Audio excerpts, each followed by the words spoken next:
کنارم رفتی خیلی برام سخت گذشت مادر، حاضرم تمام دار و ندارم و بدم یه بار دیگه ببینم اون روی ماه تو رو.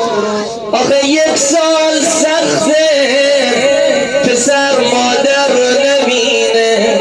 چرا؟ آخه های مردم میگن پسر مادریه، مادرم پسریه، پسر بدون مادر دق میکنه. بیا حال روز بچه ها تو ببین مادر.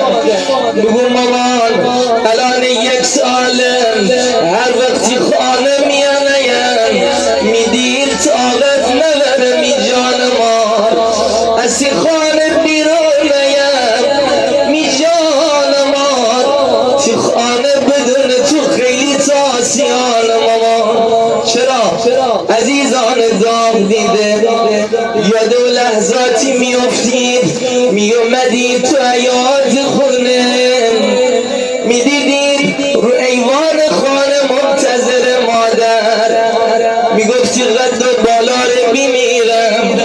اما الان 1 سال مامان نیستی تو خونه، وقتی میام تو حیات خونه تصور میکنم نمیتونم طاقت بیارم مادر.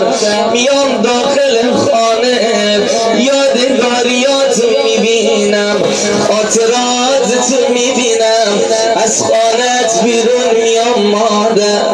ایام مختلف سال میاد آیان فروتن، اما امسال روز مادر یه چند وقت پیش گذشت. روز مادر شما مادر نداشتی، روز پدر اومد بابا هوشنگ جانو نداشتی. بعد بابا هر وقت دلتون براش تنگ میشد میومدید به صورت مامان سکینه جان نگاه میکردید، میگفتید مادر قربونت برم دوست دارم مادر، که دیگه برا ما بوی بابا هوشنگ ما رو میدی مادر.